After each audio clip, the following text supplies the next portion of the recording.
Հանցավոր միջադեպերի մասին վերջին շրջանում հաճախ ենք լսում։ Հանրությունը մտահոգված է, քանի որ վերջին շրջանում Երևանի տարբեր վայրերում տեղի են ունենում կրակոցներ։ Այդ միջադեպերից մեկը տեղի ունեցել Իսակովի պողոտայում, որտեղ վիճաբանության ընթացքում հնչել է կրակոց։ Դեպքից հետո հանրային հարթակներում շրջանառվել են տարբեր մեկնաբանություններ ու գնահատականներ։ Պաշտպանական կողմը պնդում է, որ իրականում խոսքը կենցաղային բնույթի վեճի մասին է եղել եւ կիրառված միջոցը չի հանդիսացել օրենքով արգելված հրազեն։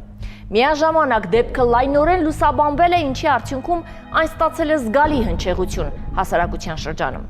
Թեմային անդրադարձել ենք նաև վերլուծական տեսանկյունից, փորձելով հասկանալ, թե ինչ հանգամանքներ են նպաստել դեպքի նման լայն արձագանքին եւ որքանով է այն համաչափ եղել տեղի ունեցածի բնույթին։ Մասնագետների դիտարկումները եւ իրավական գնահատականները թույլ են տալիս ավելի խորքային դիտարկել ոչ միայն կոնկրետ միջադեպը, այլև նմանատիպ դեպքերի հանրային ընկալման եւ դրանց լուսաբանման առանձնահատկությունները։ Երևանում մարտի 4-ի առավոտյան կրակոցներ են հնչել։ Դեպքը տեղի էր ունեցել ժամը 07:10-ի սահմաններում Իսակովի պողոտայում, ժողովրդին հայտնի Փարաքարի Գայի փոսի հարակից հատվածում։ Նախնական տվյալներով Արմավիրի մարզի 40-ամյա բնակիչը նշված հասցեում գործող բենզալցակայանի դիմաց վիճաբանության մեջ էր մտել երկու անձանց հետ։ Վիճաբանության ընթացքում նրանցից մեկը իր մոտ պահված ատրճանակից կրակ էր արձակել 40-ամյա բնակչի ուղղությամբ, ինչից հետո միջադեպի մասնակիցները հեռացել էին դեպքի վայրից։ Իրավապահների իրականացրած միջոցառումների արդյունքում պարզվեց, որ ենթադրյալ կրակոց արձակած անձը Գեղարքունիքի մարզի 29-ամյա բնակիչն է։ Վերջինս նույն օրը հայտնաբերվեց եւ ձերբակալվեց։ Դեպքից հետո 29-ամյա երիտասարդի շահերը պաշտպանող փաստաբան Ռազմիկ Բաղդասարյանը հանդես եկավ հայտարարությամբ, որ իր պաշտպանյալն այլևս գտնվում է ազատության մեջ։ Վերջին շրջանում Երևանում իսկապես արձանագրվել են շատ ավելի վտանգավոր կրակոցների դեպքեր, որոնք ուղեկցվել են ծանր մարմնական վնասվածքներով, երբեմն նաև կյանքին վտանգ սպառնացող հետևանքներով։ Այդ ֆոնին Իսակովի պողոտայում տեղի ունեցած միջադեպը ըստ պաշտպանական կողմի գնահատականի չուներ նման ծանր հետևանքներ եւ այդչափ լայն լուսաբանման կարիք։ Նախ մենք որպես պաշտպանական կողմ եւ պաշտպաններ զարմանք ենք արժանացել են հանգամանքով պայմանավորված, որ իրականում սույն դեպքը, այսպես ասած, հնչեղություն ստացած դեպք է։ Մեր խորին գնահատմամբ եղելությունը, որը տեղի է ունեցել, որովհետեւ քրեական օրենսգրքի հոդվածի հատկանիշներ չի պարունակում իր մեջ։ Դեպքը տեղի է ունեցել սույն թվականի մարտի 4-ի լուսադեմ ժամը 7-ի սահմաններում։ Դեպքի առթիվ Մալեցիա Սեբաստիա վարչական շրջանների քննչական բաժնում նախաձեռնված է վարույթ երկու հոդվածներով՝ Հայաստանի Հանրապետության քրեական օրենսգրքի 334-րդ հոդվածի եւ 297-րդ հոդվածի 3-րդ մասի հատկանիշների հանցակազմով։ Այն է ապօրինի կերպով օդաճնշից առազենք հրազեն պահել եւ մյուս հոդվածը խուլիգանությունն է զենքի կամ զենքի նմանվող առարկայի գործադրմամբ։ Եղելությունը իրականում հետեւյալն է, որ իրականությանն է համապատասխանում, երկու անձանց մեջ տեղի ունեցած անձնական բնույթի խոսակցությունների արդյունքում տեղի ունեցել քաշքշուկ Իսակովի պողոտայում, որը տևել է շուրջ առավելագույնը 1 րոպե, որից հետո անձիկ ուղղակի անձնական հարցերի շուրջ, մասնավորապես վառելիքի շուրջ ունեցած մեքենայի տրանսպորտային միջոցում վառելիքի լիցքավորման շուրջ ունեցած հարցերով իրար հետ ունեցել են անձնական բնույթի խոսակցություններ, տեղի ունեցել թե վիճաբանություն քաշքշուկ եւ դրանից հետո իրարից հեռացել են։ Փաստաբանը նաև նշել է, որ դեպքի վայրում տեղադրված են եղել տեսահսկման համակարգեր, որոնք ֆիքսել են տեղի ունեցածի ընթացքը։ Նրա խոսքով այդ տեսագրությունները կարող են էական նշանակություն ունենալ գործի քննության ընթացքում եւ հավանաբար կօգնեն պարզել դեպքի իրական հանգամանքները, ինչպես նաև ապացուցել իր վստահորդի անմեղությունը։ Տարածքում տեսանկարահանող սարքեր կան, որ Մարդու իրավունքների եվրոպական դատարանի եւ վճռաբեկ դատարանների մի շարք նախադեպային որոշումներով ավելի արժանահավետ ապացուցողական շեմ են նախատեսել իրենց բնույթով եւ հենց այդ տեսաձայնագրությունների ուսումնասիրության եւ հետազոտման արդյունքում կհաստատվի իմ կողմից մատնանշված դեպքի իրական փաստերը։ Ունեցել ենք մեկ անձ ձերբակալված, ով ձերբակալվել է անմիջականորեն ցանկացի հիմնավոր կասկածով խուլիգանություն կատարելու։ Ձերբակալվածի կարգավիճակով իմ պաշտպանյանը տվել է համապատասխանան ցուցմունք, ներկայացրել դեպքի իրական հանգամանքները եւ ձերբակալման առավելագույն ժամկետը 72 ժամը լրանալուց հետո անմիջապես ազատ է արձակվել։ Վարույթն իրականացնող մարմինը մեր հարցերին ի պատասխան նշեց, որ դեպքի առթիվ նախաձեռնվել է քրեական վարույթ եւ դեպքի բոլոր հանգամանքները քննությամբ պարզվում են։ Դեպքի առթիվ նախաձեռնվել է քրեական վարույթ քրեական օրենսգրքի 334-րդ հոդվածի առաջին մասով։ Ապօրինի կերպով քաղաքացիական ողորկափող հրազեն, գազային օդաճնշիչ սառը կամ նետողական զենք կրելը եւ 297-րդ հոդվածի 3-րդ մասով խուլիգանությունը, որը կատարվել է զենքի կամ մարմնական վնասվածք պատճառելու համար նախապես պատրաստված կամ հարմարեցված առարկայի կամ միջոցի գործադրմամբ կամ դրա գործադրման սպառնալիքով։ Նախաքննությունը շարունակվում է։ Փաստաբանի խոսքով վարույթով տուժող հանդիսացող անձը իրարամերժ ցուցմունքներ է ներկայացրել։ Ավելին, չի ունեցել հրազենից ստացված տեսանելի վնասվածքներ, ինչը կարելի է ենթադրել առնվազն անհնար էր։ Մեր կողմից վարույթն իրականացնող մարմնին միջնորդություն է ներկայացվել իրականացնել որոշակի փորձաքննություններ, մասնավորապես ունենք անձ, ով դեռևս որևէ կարգավիճակ չունի, հայտնել էր սույն վարույթի շրջանակներում հետևյալ տարբերվող ցուցմունքները եւ բովանդակություններն էր տվել, բովանդակությամբ հայտնել էր տարբերվող որոշակի ցուցմունքներ, մասնավորապես դեպքի անմիջական հաջորդող ժամանակահատվածում լուսադեմ առավոտյան ժամը 7:30-ի սահմաններում Պարեկային ծառայության եւ Արշապատի օպերատիվ կառավարման կենտրոն տրված հաղորդմամբ հայտնել էր, որ ակումբում երկու տղամարդիկ կրակել են իր վրա,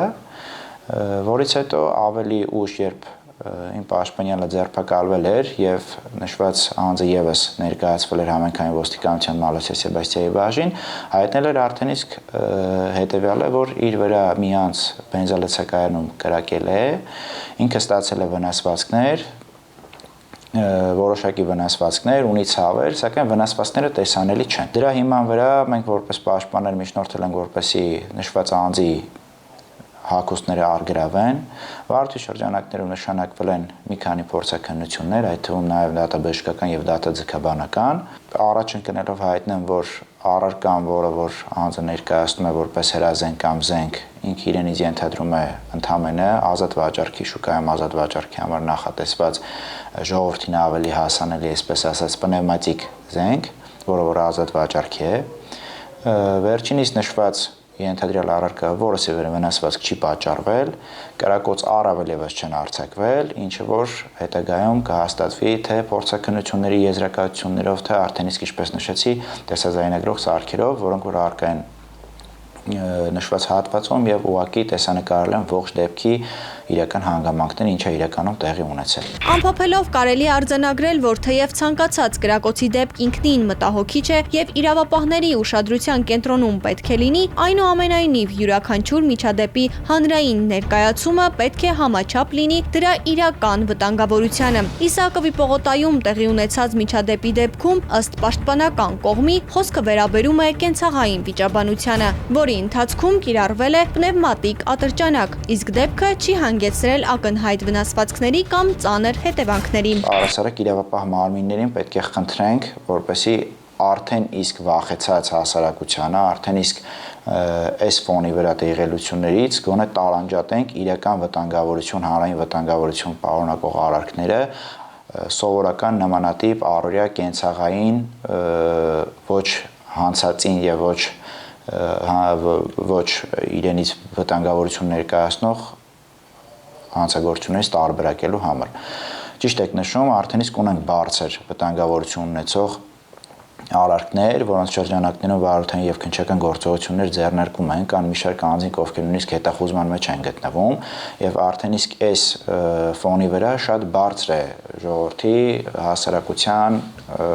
վախի մթնոլորտի մեջ պահելը եւ լրացուցիչ ծանրաբեռներ ներկայացնել նմանատիպ դեպքերը, որոնք որ իրենից ելի եմ ասում, հետագայում իհարկե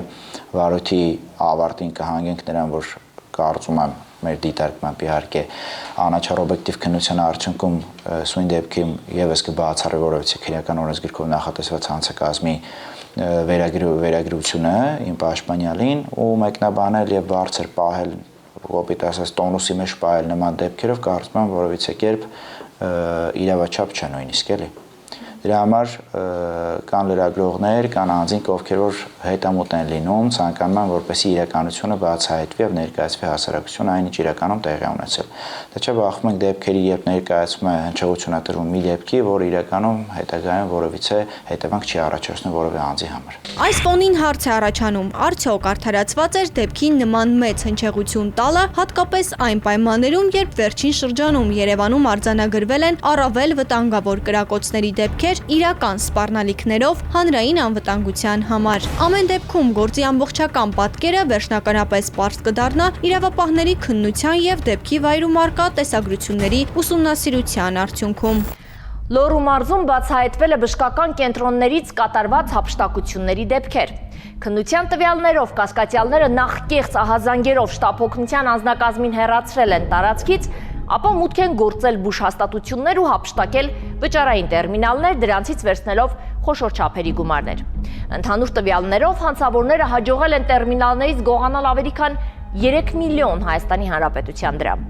Հայաստանի Հանրապետության քննչական կոմիտեի Լոռու մարզային քննչական վարչությունում ավարտին է մոտեցել քրեական վարույթի նախաքննությունը, որը վերաբերում էր բժշկական կենտրոններից վճարային տերմինալների հափշտակության մի շարք դրվագների։ Քննության պարզվել է, որ դեպքերը կրել են նախապես մտածված եւ կազմակերպված բնույթ։ Քննության տվյալներով 2025 թվականի մայիսի 19-ին երկու անձինք մշակված մեխանիզմով կեղծ ահազանգ են կատարել բժշկական կենտրոն, շտապօգնության ծառայությանը ստիպելով հեռանալ տարածքից։ Ստեղծված իրավիճակից օգտվելով նրանք մուտք են գործել բուժհաստատություն եւ այնտեղից հափշտակել վճարային տերմինալը։ 2025 թվականի մայիսի 19-ին Սպիտակ քաղաքի բնակչուհու կողմից ներկայացվել է առայրավետ հանցանքի մասին պատշաճ հաղորդում, այն մասին, որ ինքնությունը չպասված անձինք ապօրինի մուտք են գործել Սպիտակի բժշկական կենտրոն Փակ բաժնետիրական ընկերություն եւ այնտեղից բացահայտ հափշտակել են վճարային տերմինալ, որի մեջ գտնվել է խոշոր չափի գումար, այնուհետև վճարային տերմինալը կոտրելու միջոցով վնասել են եւ հափշտակել տերմինալի մեջ գտնվող գումարը։ Դեպքի արդիվ Հայաստանի Հանրապետության քրեական օրենսգրքի 253-րդ հոդվածի 2-րդ մասով նախաձեռնվել է քրեական վարույթ եւ կատարվել նախաքննություն։ Քննության ընթացքում ահազանգ հնչեց եւս մեկ նմանատիպ դեպքի վերաբերյալ։ Այս անգամ հանցավորները թիրախավորել էին Դիլիջանի բժշկական կենտրոնը։ Օգտվելով այն հանգամանքից, որ հիվանդասենյակի պատուհանը բաց է եղել, նրանք ապօրինի մուտք են գործել ներս եւ փող լրացնելով միմյանց գործողությունները վերցրել են վճարային տերմինալը։ Հետագայում նրանք վազելով դուրս են եկել հիվանդանոցից, իսկ բուժհաստատության տարածքում տեխնիկական միջոցի կիրառմամբ վնասել են տերմինալը եւ այնտեղից հափշտակել 447,700 դրամ, որից հետո դիմել են փախուստի։ Ինքնությունը չպասված անձինք օգտվելով Դիլիջանի բժշկական կենտրոն Փակ բաժնետիրական ընկերության պահակի քնած լինելու հանգամանքից ապօրինի մուտք են գործել Դիլիջանի բժշկական կենտրոն Փակ բաժնետիրական ընկերություն եւ այնտեղից գաղտնի հափշտակել են վճարային տերմինալ, որի մեջ արկա է եղել 1,439,000 դրամ գումար։ Այնուհետև վճարային տերմինալը տեղափոխել են որոշակի տարածություն հեռավորության վրա եւ տերմինալը վնասելու միջոցով հափշտակել են տերմինալի մեջ գտնվող գումար։ Ընդհանուր երկու վճարային տերմինալից միասին հափշտակվել է շուրջ 3 միլիոն եւ ավելի դրամ գումար։ Պարզվեց, որ նշված հանցավոր երկու դեպքերով էլ գործով անցնում է մի անձ, ով ավելի վաղ հայտնվել էր վարույթն իրականացնող մարմնի տեսադաշտում, մեկ այլ զենքի գործադրմամբ ավազակություն կատարելու դեպքի առթիվ։ Նշված քրեական վարույթի նախաքննության ընթացքում անձի նկատմամբ հայտարարված էր հետախուզում։ Դեռևս 2025 թվականի մարտի 14-ից հանցանք կատարած անձանցից մեկը, մեկ այլ, ինչպես նշեցի, մեկ այլ քրեական վարույթով ավազակություն կատարելու դեպքով գտնվել է հետախուզման մեջ, վերջինիս նկատմամբ հայտարարվել է հետախուզում եւ որպես խափանման միջոց ի սկզբանե ընտրված է եղել կալանքը, որից հետո արդեն ձեռնարկված քննչական եւ օպերատիվ հետախուզական միջոցառումների արդյունքում այդ անձը հայտնաբերվել է, տեղափոխվել Վանաձոր քրեակատարողական հիմնարկ, որից հետո արդեն հանցանքատած խմբի մյուս անդամները նույնպես հայտնաբերվել են եւ վերջիններս նկատմամբ նույնպես կիրառվել է կալանքը որպես խափանման միջոց։ Քրեական վարույթը մեղադրական եզրակացությամբ ուղարկվել է հսկող դատախազին։ Երևանում թմրամիջոցների ապօրինի շրջանառության դեմ պայքարը շարունակում է մնալ իրավապահների ուշադրության կենտրոնում։ Օպերատիվ տեղեկությունների հիման վրա իրականացվող գործողությունների արդյունքում ոստիկանությունը պարբերաբար բացահայտում է թմրամիջոցների իրացման դեպքեր։ Հերթական նման դեպքը բացահայտվել է Մայրաքաղաքում, որտեղ իրավապահների գործողությունների արդյունքում ձերբակալվել են թմրամիջոցներ իրացնելու կասկածանքով 2 երիտասարդ տղամարդիկ։ Թե ինչ օպերատիվ տվյալներ էին ստացել ոստիկանները, ինչպես է իրականացվել ձերբակալությունն ու ինչ է հայտնաբերվել նրանց մոտ, ներկայացնում ենք հենց տեսանյութում։ Քրեական ոստիկանության թմրամիջոցների անօրինական շրջանառության դեմ պայքարի վարչության ծառայողները հերթական օպերատիվ տեղեկությունն իրացրեցին հունվարի 31-ին։ Ըստ տեղեկության 31-ամյա տղամարդը մեկ այլ տղամարդու հետ պարբերաբար ձեռք էր բերում եւ իրացնում խոշոր չափերի տարատեսակ թմրամիջոցներ։ Հայաստանի Հանրապետության ներքին գործերի նախարարության, ոստիկանության, քրեական ոստիկանության գլխավոր վարչության թմրամիջոցների անօրինական շրջանառության դեմ պայքարի վարչությունում օպերատիվ տեղեկություններ էին ստացվել, որ Երևան քաղաքի 31-ամյա բնակիչը ձեռք է բերում առանձնապես խոշոր չափերի մեթամֆետամին տեսակի թմրամիջոց եւ զբաղվում դրանց իրացմամբ։ Հունվարի 31-ին ժամը 20:45-ի սահմաններում Մայրաքաղաքի Սիլիկյան թաղամասում թմրանյութ իրացնելու պահին քրեական ոստիկանները ձերբակալեցին տղամարդկանց եւ նրանցից մեկի վարած VAZ-2106 մակնիշի մեքենայով հանդերձ տեղափոխեցին համայնքային ոստիկանության Մաշտոցի բաժին։ Թվականի հունվարի 31-ին ժամը 20:45-ի սահմաններում Երևան քաղաքի փողոցներից մեկից թմրամիջոց իրացնելու պահին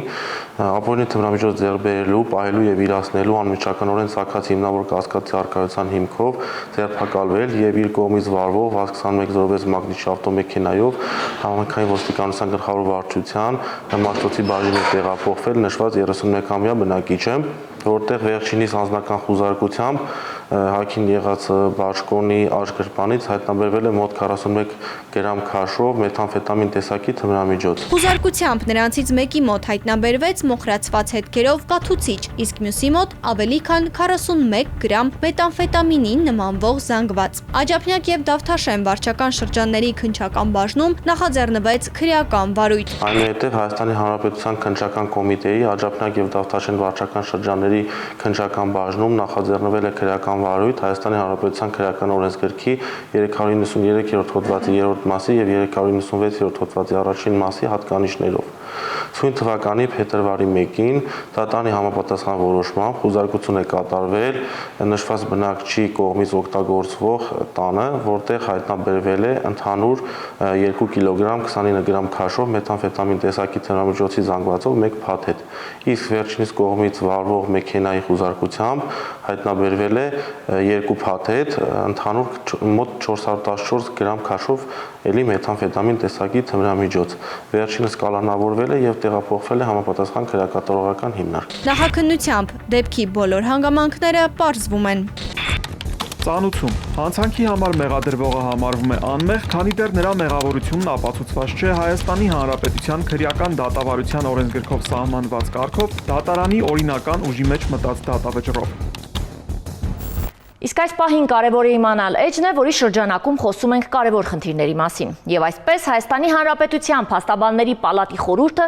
իրավացիորեն դատապարտել է Բարձրագույն դատական խորհրդի 20.02.2026 թվականի հայտարարությունը, որով փորձ է արվել փաստաբանների մասնագիտական գործունեության շրջանակում հնչեցվող կարծիքները ներկայացնել որպես էթիկայի նորմերի խախտում։ Մասնավորապես, նշված հայտարարությամբ ընդգծվել էր, թե դատավորների վերաբերյալ սոցիալական ցանցերում կատարված որոշ հրապարակումներ նպատակ ունեն վարկաբեկելու դատավորների եւ ողջ դատական համակարգի հեղինակությունը։ Մինչդեռ ակնհայտ է, որ փաստաբանների կողմից հնչեցվող սուր, սակայն ոչ վիրավորական քննադատությունը հանդիսանում է մասնագիտական գործունեության բնական եւ անբաժանելի մաս։ Այն ուղղված է արդարադատության պատշաճ իրականացմանը եւ գտնվում է մարդու իրավունքների եւ հիմնարար ազատությունների պաշտպանության մասին կոնվենցիայի 10-րդ հոդվածով երաշխավորված արտահայտվելու ազատության պաշտպանության ներքո։ Հետևաբար, նման գնահատականները չեն կարող դիտվել որպես կարգապահական ներգործության հիմք, քանի դեռ դրանք չեն պարունակում վիրավորանք։ Արդյոք փաստաբանը պետք է լռի արդարադատության իրականացման ընթացքում թերություններ տեսնելով, թե պետք է բարձրաձայնի եւ պայքարի դրանց դեմ, ինչպես այդ պայքարն առաջ տանի, որպեսզի խոսքն ու գործողությունները չհամարվեն վիրավորանք արդարադատություն իրականացնողների նկատմամբ։ Հենց այս մասին այսօր խոսելու ենք մեր հյուրի հետ։ Մեր հյուրն է փաստաբան Արնոլդ Վարդանյանը։ Բարև ձեզ, պարոն Վարդանյան։ Բարև ձեզ։ Շնորհակալ եմ մեր հրավերն ընդունելու համար։ Ես եմ շնորհակալ հրավերի համար։ Ես առաջարկում եմ տեսանյութը դիտել եւ վերադառնալ տաղավար քննարկման, խնդրեմ։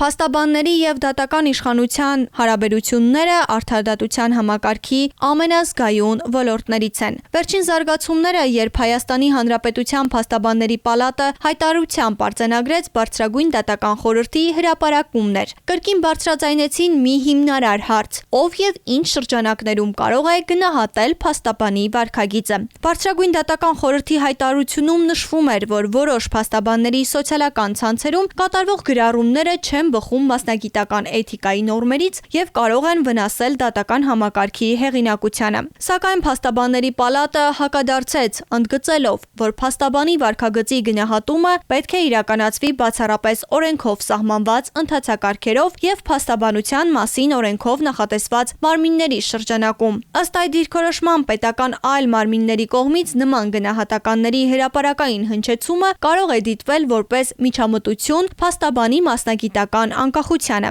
Այս խնդիրը սակայն միայն հայկական իրականությանը բնորոշ չէ։ Եվրոպական իրավական պրակտիկան եւս բազմիցս անդրադարձել է փաստաբանի խոսքի ազատության եւ դատական հեղինակության պաշտպանության միջև բալանսի հարցին։ Հայաստանում եւս փաստաբանների կողմից դատական համակարգի քննադատությունը նոր երևույթ չէ։ Տարբեր տարիներին փաստաբանները հրապարակայնորեն բարձրաձայնել են դատական գործընթացների խնդիրների, կարգապահական վարույթների կամ դատավորների որոշումների վերաբերյալ մտահոգություններ։ Այս քննադատությունները հաճախ տեղափոխվել են հանրային դաշտ, լրատվամիջոցներ եւ սոցիալական ցանցեր, ինչն էլ նոր հարց է առաջացնում, հատկապես այն մասին, թե որտեղ է անցնում թույլատրելի քննադատության սահմանը։ Իրականում այստեղ բախվում են երկու կարևոր արժեքներ՝ մի կողմից դատական իշխանության հեղինակությունը եւ դատարանների նկատմամբ հանրային վստահությունը, մյուս կողմից փաստաբանի մասնագիտական անկախությունը ու խոսքի ազատությունը։ Եթե փաստաբանը չի կարող բարձրաձայնել արդարադատության իրականացման ընթացքում տեսած խնդիրները,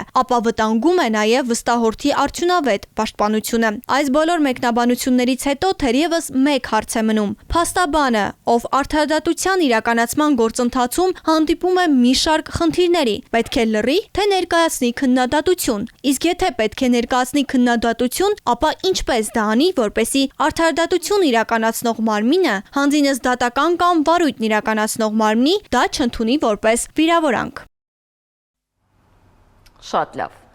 Այո, մենք այս օրերին ունենք քննարկում եւ առհասարակ վերջին շրջանում ստեղծված իրավիճակը հուշում է այն մասին, որ պետական օղակները եւ անգամ այս պահին արդարադատություն իրականացնող մարմինները փորձում են ճնշել փաստաբանին եւ խոսքի ազատության չակերտներ դնել, սեղմել օղակը։ Ինչ ունենք մենք այս պարագայում եւ մեր ասելիքը այդ ճնշումներին ինչպիսին է։ Ընդհանրապես, երբ որ մենք խոսում ենք փաստաբանների մասին, ամենաառաջի կարևոր սկզբունքն այն է, որ մենք պիտի հասկանանք, թե փաստաբանի կարգավիճակը որն է։ Ընդհանրապես, ինչ կարգավիճակ, ինչ դեր ունի փաստաբանը հասարակության մեջ։ Այո։ Որովհետև այս հարցը ընդհանրապես միայն Հայաստանին չի վերաբերվում, այն նաև տարբեր երկրներում պայմանավորված փաստաբանների հատուկ դերով կարգավիճակով միշտ դարձել է քննարկումների առարկա։ Եվ փաստաբանները նաև շատ դեպքերում ենթարկվել են նաև թիրախավորումների, պայմանավորված իրենց քննադատական խոսքով, իրենց դիտարկումներով, որոնք որ իրենք ներկայացրել են հանրությանը, հասարակության ուշադրությունը հրավիրելով այն խնդիրներին, որոնց հետ իրենք բախվում են։ Հիմա երբ որ մենք խոսում ենք փաստաբանների կարգավիճակի մասին, ամենաառաջին սկզբունքը, որ մենք պիտի արձանագրենք, պետք է լինի այն, որ փաստաբանները ընդհանրապես, թե մարդուրանքների եվրոպական դատարանի կողմից սահմանված նախադեպային իրավունքի շրջանակներում, թե միջազգային փաստաթղթերի շրջանակներում դիտարկվում են որպես այսպես կոչված միջնորդ հասարակության եւ դատարանների միջև։ Իրենք այսպես կոչված հասարակության ներկայացուցիչներն են դատարաններում եւ դատարանների նաեւ հանրային վստահությունը ձևավորվում է իրենց միջոցով տրամադրված տեղեկատվության հիման վրա, այն հարցադրումների վրա, որոնք փաստաբանները փորձում են ներկայացնել հանրությանը եւ հանրության ուշադրությունը հրավիրել այդ հանգամանքներին։ Այս համատեքստում կա օրինակ շատ հայտնի մարդուրանքների եվրոպական դատարանի մեծ պալատի կողմից կայացված Մորիսն ընդդեմ Ֆրանսիայի գործը, որը մոտավորապես 10 տարի առաջ է կայացվել 2015 թվականի, այո, 2015 թվականի ապրիլի 23-ին է կայացվել, այն կայացվել է Մարդու իրավունքների եւ հիմնարարազատությունների պաշտպանության մասին Եվրոպական կոմիտեի 10-րդ հոդվածի շրջանակներում, ընդ որում դա կայացվել է, ես հենց այնպես չեմ նշում այդ ժամանակահատվածը 10 տարի առաջ, ինչու որովհետեւ ընդհանրապես տարիների ընթացքում իրավունքի զարգացումը ցույց է տալիս, որ միջազգային միջազգային կառույցներ ու միջազգային հիմնական մոտեցումները խոսքի ազատության իրավունքի նկատմամբ շատ ավելի հանդուրժող ու տոլերանտ են։ Ու հիմնական մոտեցումը կայանում է նրանում, որ ընդհանրապես քանի որ խոսքի ազատությունը ինքը բավականին նուրբ իրավունքներից մեկն է հանդիսանում, բոլոր դեպքերում խոսքի ազատությունը խրախուսվում է, որտեղ խոսքի ազատությունը նպաստում է ժողովրդավարության զարգացմանը, իրավունքի գերակայության ամրապնդմանը, այն նաև որոշակի դիսկուրս է ստեղծում հասարակության մեջ, որպեսզի նաև հասարակությունը նպաստի դրանով այն խնդիրների լուծմանը, որոնք որ առկա են։ Եթե ես չեմ սխալվում, նույն եվրոպական դատանը խոսքի ազատության շրջանակներին անդրադառնալով անդրադարձ է կատարել լրագրողների խոսքի ազատությանը, որոնց մենք գիտենք, որ խոսքի ազատության ավելի լայն շրջանակ է ընձեռնված։ Իրականում իմ կողմից նշված գործի քննության շրջանակներում այդ փաստարկը բարձրացվում էր միջազգային CCB-ին, որը որպես երրորդ կողմ էր ներգրաված այդ գործի քննության շրջանակներում, այդպիսի փաստարկ բարձրացրել էր եւ ասում էր պետք է հավասարեցված լինի, բայց մարդու եվրոպական դատան հավասարության նշան չի դրել իրենց միջև, որովհետեւ փաստաբանները ամեն դեպքում տարբերվում են որոշակի առումով լրագրողներից, որովհետեւ իրենք գտնվում են արդարադատության իրականացման շրջանակներում, անմիջական մասնակից են ու առաջնագծում են գտնվում։ Հետեւաբար իրենք մի փոքր լրագրողները ավելի լուսաբանող, այսինքն այդ public watchdog-ի, այսինքն հանրությանը առավելապես ներկայացնելու այդ հիմնական լուսաբանելու այն հանգամանքները, որոնք տեղի ունեն այդ գործառույթը տեղեկատվության համար կարող են պատասխանատվության չենթարկվել, ինչը փաստաբանի դեպքում շատ ավելի բարձր է։ Ուստեղ հիմնական առանձնահատկությունը կայանում է նրանում, որ պետական մարմինները, տարբեր շագրգիռ անձինք, որոնց նաև առնչվում է այդ տեղեկատվության ներկայացումը, իրենք պետք է լինեն առավել տոլերանտ, առավել հանդուրժող այդ քննադատության նկատմամբ։ Քանի դեռ այդ քննադատությունը բնականաբար չի հատում ատելության խոսքի վիրավորանքի սահմանը, այդ բոլորը ընդունում են, բոլորը ընկալում են, բայց ամեն դեպքում զսպել ինքնին քննադատությունը, նույնիսկ եթե այն սուր քննադատություն է, բայց դրա տակ կան որոշակի փաստական հանգամանքներ, որոշակի հիմնավորումներ, որոնք որ փաստաբանը դնում է եւ ներկայացնում է, որտեղ մենք պետք է տարբերակենք երկու խումբ դատողություններ։ Առաջինը դա փաստերի ներկայացումն է, որոնք զուտ փաստեր են, փաստաթղթավորված են, երկրորդը կարող են լինել որոշակի գնահատականներ, որոնք հիմնված լինեն նաեւ փաստաբանի անձնական վերլուծությունների, դիտարկումների, միջազգային փորձի ուսումնասիրության, միջազգային սկզբունքների ուսումնասիրության հիման վրա։ Եվ այս շրջանակներում փաստաբանը ներկայացնի իր դիտարկումները հանրությանը որպես հանրության ներկայացուցիչ, միջնորդ դատարանների հետ հարաբերություններում, որտեղ հանրության յուրաքանչյուր ներկայացուցիչ կարող է վաղ ամուսոր բախվել ինքը լինել նաև դատարանում եւ տեղեկացված լինի այն խնդիրներին, որոնք դատական համակարգում որպես այդպեսին առկա են։ Շատ լավ, որտեղ է սահմանը ազատ խոսքի եւ վիրավորանքի, ինչ պետք է տարբերակի փաստաբանը եւ արդյոք մենք չունենք օրինակ վարքագծի կանոններով սահմանված են նորմերը, որը սաստում է կամ որի շրջանակում փաստաբանը պետք է դրսևորի իրեն եւ իր գործունեությունը համապատասխանեցնի այդ կանոնագրքին եւ մենք կարիք ունենք նոր մարմնի կողմից տրված ինչ որ դիրքորոշումների եւ գնահատականների այս մասով։ Այս մասով բնականաբար դեոնտոլոգիայի կանոնները, որոնք որ փաստաբանների վարքագծի կանոններն են, իրենք պահանջում են փաստաբանը լինել բարեկիրթ, լինել քաղաքավարի, հատկապես երբ որ գտնվում ես դատական նիստերի դահլիճում, ընդ որում արդյունքն եվրոպական դատանը եւս տարբերակում է փաստաբանի կարգավիճակին դատական նիստերի դահլիճում եւ դատական նիստերի դահլիճից դուրս, բայց անկախ ամենից բնականաբար փաստաբանը պիտի կաշկանդված լինի այդ բարեվարքության նորմերով, բայց բարեվարքության նորմերը չեն բացառում փաստաբանի իրավունքը քննադատության ենթարկելու որոշ ինստիտուտներ, որոշ երևույթներ, որոնց շրջանակներում օրինակ կա պրակտիկայի իրավաչափության հարց, կա մոտեցումների իրավաչափության հարց, որի շրջանակներում փաստաբանը կարող է բարձրացնել հարց, առ այն որ օրինակ ներպետական ինչ որ մի հարցով պրակտիկան, որը ձևավորված է, չի համապատասխանում միջազգային կոնվենցիոն պարտավորություններին, միջազգային փաստաթղթերում ամրագրված սկզբունքներին եւ այդ պատճառով ինքը բարձրացնում է այդ խնդիրը, որի լուծմանը նաեւ հրավիրում է իրավասու մարմինների ուշադրությունը։ Այդ համատեքստում ինքը բնականաբար իր դիտարկումները ներկայացնելու հնարավորություն ունի, քանի դեռ իր քննադատությունը չի վերածվում վիրավորանքի կամ չի հատում ատելության խոսքի, այսինքն չի վերածվում ատելության խոսքի, որի պայմաններում բնականաբար կա գործիքակազմ, եւ այդ գործիքակազմն էլ օրենքով նախատեսված կարգապահական պատասխանատվության հարցի շրջանակներում իրավասու մարմնին համապատասխան հաղորդման ներկայացումն է եւ դրա քննարկումն է, որը նախատեսվում է փաստաբանության մասին ՀՀ օրենքով։ Շատ լավ։ Մենք ունեցել ենք դեպքեր եւ կարծում եմ այս պահին էլ արժե քննարկել այնպիսի դրվագները, երբ փաստաբանը, ով սոցիալական էջում հանդես է գալիս որպես քաղաքացի, իր դիտարկումը եւ գուցե անգամ վիրավորական խոսքն է հղում այս կամ այն քաղաքական գործչին կամ որևէ դատողություն ներկայացնում ոչ որպես փաստաբան, այլ որպես քաղաքացի։ Արդյոք որպես քաղաքացի իր արտահայտած դիրքորոշման կամ արտահայտած վիրավորական խոսքի համար նա կարող է պատասխանատվության ենթարկվել փաստաբանական նորմերը եւ դեոնտոլոգիայի կանոնները խախտելու համար։ Նայեք, ընդհանրապես ցանկացած դեպքում, երբ որ խոսքը գնում է խոսքի ազատության իրավունքի սահմանափակման մասին, միշտ շատ կարևոր է կոնտեքստը, այսինքն ինչ կոնտեքստում է դիտարկումները ներկայացվում, ինչի համար է ներկայացվում եւ բնականաբար բովանդակությունը ատելության խոսք ունի, թե չունի, որտեղ ատելության խոսքը ամեն դեպքում այն քննադատության է ենթարկվում եւ ընդհանրապես չի թույլատրվում ատելության խոսքի արտահայտումը, որտեղ այն սուբյեկտիվ մեկնաբանություն է։ Այո, բնականաբար, որտեղ սահմանը հստակեցված չէ, բայց ընդհանրապես միջազգային չափանիշները վկայում են այն մասին, որ խոսքի ազատության իրավունքի սահմանափակումը, որը նաեւ պայմանավորվում է այսպես կոչված pressing social need-ի, այսինքն հանրային գերակա այդ անհրաժեշտության պայմանավորված, սոցիալական անհրաժեշտության պայմանավորված, որտեղ պարագայում արդյոք կարիք այդ իրավունքը սահմանափակել թե ոչ, միշտ կարևոր է քննարկման առարկա դարձնել կոնկրետ առավել օրինակների վրա, թիրախավորված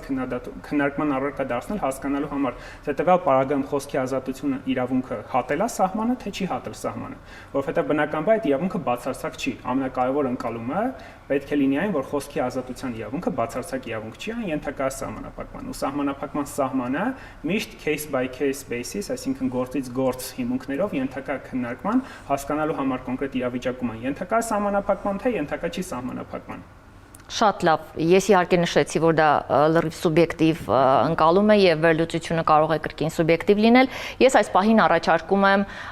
հորդոր խոսք այն քաղաքացիներին, ովքեր լսում են մեզ եւ մտավախություն ունեն, որ փաստաբանները վախենալով նմանատիպ այսպես հաղորդագրություններից կարող են լռել եւ իրավունքի պաշտպանությունը չիրականացնել այն պայքարի թեժ ճանապարհով, որն իրականացնում են այսօր եւ ինչու՞ չէ նաեւ մեր գործընկերներին, ովքեր մինչեւ այսօր պատվով իրականացրել են իրենց աշխատանքը։ Ընդհանրապես սա հետ կապված ես մի բան նշեմ, որ հաշվի առնելով նաև իմ ամենասկզբի խոսքում նշված այն հանգամանքին, որ ամբողջ աշխարհում կա այս միտումը, որ միշտ քննարկվել է, փաստաբանները եղել են թիրախավորման առանցքում, ամենակարևորը պետք է նկատի ունենալ, որ ընդհանրապես Եվրոպայի խորհրդի նաև մակարդակում տարբեր երկրներում քննարկման առարկա դարձնելով այս հարցը տարիների շրջանակներում մենք հասել ենք այն կետին, որ անցած տարի 2025 թվականին մարտի 12-ին ընդունվեց փաստաբանների մասնագիտական գործունեության պաշտպանության մասին կոնվենցիան, որը առաջին կոնվենցիան է աշխարհում ընդունված միջազգային մակարդակով, որը նվիրված է փաստաբանների գործունեության պաշտպանությանը։ Ու կոնվենցիայի ընդունման հիմքում ընկած է եղել տարիներ, տասնյակ տարիներ շարունակ ընդունված տարբեր ձևաչափով միջազգային փաստաթղթեր, դրանք եղել են Եվրոպայի խորհրդի նախարարների կոմիտեի, ՄԱԿ-ի կողմից ընդունված բազմաթիվ փաստաթղթեր, սկզբունքների, որոնք միշտ նպատակ են հետապնդել փաստաբանների գործունեությունը երաշխավորել, որտեղ միշտ սպառնալիքներ են եղել փաստաբանների նկատմամբ, հատկապես հանրային հնչեղություն ունեցող գործերով, թիրախավորումներ, հետապնդումներ, եւ այս ամեն ինչի լուծման բանալին այս պահի դրությամբ այն է, որ անցած տարի ընդունվեց այդ փաստաթուղթը, մայիս ամսից արդեն այն բաց է Լյուքսեմբուրգի կոնվենցիայի համարում, նաեւ Լյուքսեմբուրգում բացվեց ստորագրման համար, այս պահին ավելի քան 21 պետություն միացել է ստորագրել է այդ փաստաթուղթը, դեռ այն վավերացման ընթացակարգերում է գտնվում տարբեր երկրներում, բայց այս փաստաթուղթի հենց ընդունումը այն այսպես կոչված մեսեջն է, հաղորդագրությունը ուղղված հանրությանը, փաստաբաններին, որ միջազգային կառույցները կարևորում են փաստաբանների գործունեության պաշտպանությունը եւ պետական մարմինները, ինչպես նշեցի, պիտի ունենան որոշակի հանդուրժողականություն փաստաբանների գործունեության նկատմամբ եւ իրենց վերաբերվեն ոչ թե հակառակորդ, այլ որպես գործընկեր, ով փորձում է հանրության ուշադրությունը հրավիրել, պետական մարմինների ուշադրությունը հրավիրել արկա թիրախային խնդիրների նկատմամբ։ Այո, վերջիվերջո քիչ չեն դեպքերը, երբ նմանատիպ խնդիրները վերացվել են հենց մեր փաստաբաններից կողմից բարձրացված հարցերի քննարկման արդյունքում։ Ձեզ շնորհակալ եմ անչափ այսչափ կարևոր տեղեկատվությամբ մեզ հետ կիսվելու համար։ Իսկ ես ուզում եմ հիշեցնել, որ այնինչ որ այստեղ քննարկում ենք, կարևոր է իմանալ։ Կհանդիպենք։